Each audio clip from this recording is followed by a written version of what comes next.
아시안컵 16강 진출 확률 0.52%, 결국 기적은 없었습니다. 중국 축구 이야기인데요. 한때 중국 올림픽 축구대표팀 감독을 맡았던 히딩크 감독이 경질돼 떠나며 남긴 말이 있습니다. 중국이 월드컵에 나가는 것보다 월드컵을 개최해서 진출권을 따는 게 더 쉽다라고요. 결국 아시안컵을 이끌었던 얀코비치 감독은 경질됐고 새로운 감독 후보로 박항서 감독과 최강희 감독 그리고 서정원 감독이 물망에 오르며 한국 축구를 이직하겠다는 의지를 불태우고 있다고 하는데요. 중국 언론인 자오이 기자의 단독 보도로 터져나온 한국 감독 부임설은 꽤나 구체적입니다. 자오이에 따르면 최강희 감독과 서정원 그리고 박항서 감독이 최종 후보라고 하는데요. 앞선 두 감독은 모두 현역 중국 슈퍼리그 사령탑이라는 공통점으로 중국 축구에 대한 이해가 있다는 신뢰가 있었던 것이고, 박항서 감독은 동남아시아의 거장으로 중국을 상대하며 무서운 결과를 보여준 전력이 있는 네임드 감독이라는 점이 점수를 딴 모양인데요.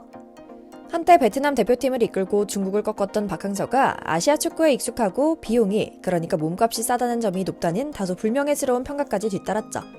중국 축구가 자존심을 버리고 한국인 감독을 구하려 한다니 어지간히 급한 것 같긴 한데요. 반면 박항서 감독은 동남아 곳곳에서 찾는 국가가 넘쳐나고 있습니다. 당장 신태용 감독 이후에 인도네시아, 싱가포르, 그리고 아직도 그를 잊지 못하는 베트남이 있죠. 오늘은 중국 대표팀의 한국인 감독 선임 시도 스토리와 함께 박항서 감독이 고민하고 있는 대표팀 감독들의 꽃놀이패를 한번 면밀히 살펴보려고 합니다. 잠시 저희 광화문 브리핑 구독 설정도 부탁드리고요.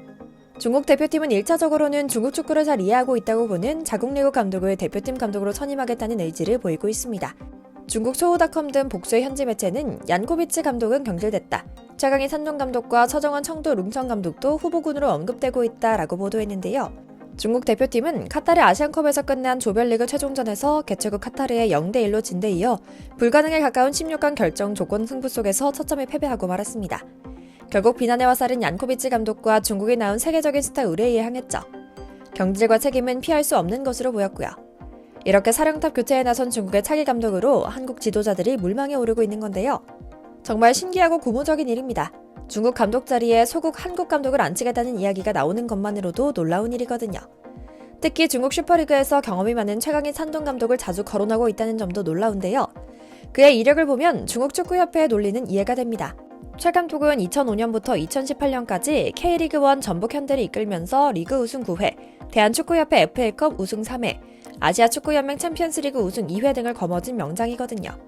특히 이 시기 전북은 이른바 닭공, 그러니까 닥치고 공격으로 불리는 화끈한 공격 축구로 팬들의 큰 사랑을 받기도 했죠.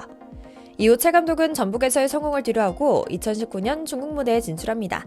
텐진 취현젠, 다롄 익팡, 상하이 선화 등을 거쳐 이번 시즌에 산동의 지휘봉을 잡았고요. 산동 구단 고위 관계자와 전 감독이 뇌물수수 협의로 체포되는 등 어수선한 분위기였는데 최 감독이 빠르게 선수단을 재정비하면서 팀을 무려 정규리그 2위로 이끌었죠. 그만큼 중국 선수들을 잘 굴리는 법을 이해하고 있다는 판단이 드는 겁니다. 하지만 최강희 감독 측이 이런 제안을 받을지는 미지수라고 합니다. 지난해 10월 아시안컵을 앞두고도 이미 얀코비치 감독 체제에서 부진하던 중국 대표팀의 새 감독 후보로 거론되기도 했는데요.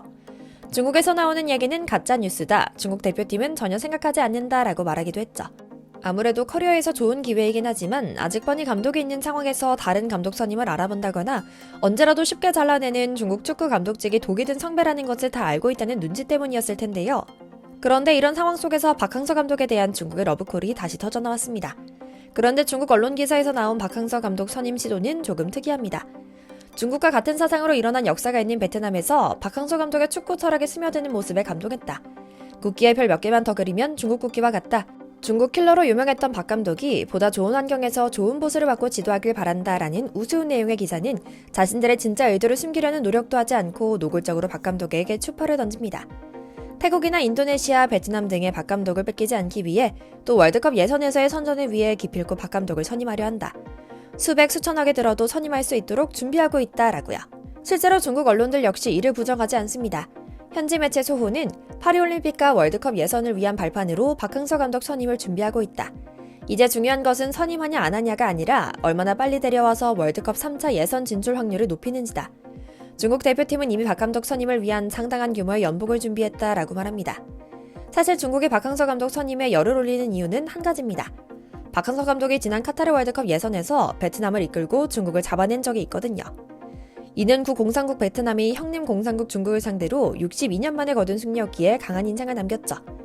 이렇게 박항서 감독의 무서움을 가장 잘 아는 중국이 박항서 감독 모시기에 나설 것이라는 전망은 이미 시장에 파다하게 퍼져 있었고요. 문제는 박항서 감독의 의지였습니다. 사실 중국 대표팀 감독 부임은 박항서 감독이 고려하던 카드가 아니었습니다. 전혀 아니었죠. 하지만 수백 수천억을 지르고 원하는 코치진과 시스템까지 이식시키겠다는 의지도 강한 만큼 절대 없으리라 확신할 수 없는 것도 사실입니다. 그럼에도 가장 박 감독에게 가까이 접근한 것은 아무래도 인도네시아 대표팀입니다. 우선 인도네시아 선수들의 기본기가 어느 정도 갖춰져 있다는 점도 매력적입니다. 인도네시아 대표팀은 직전 동남아시안 게임에서 신 감독이 차곡차곡 다져둔 기본기를 바탕으로 동남아 지역 축구 최강국 지위로 올라섰습니다.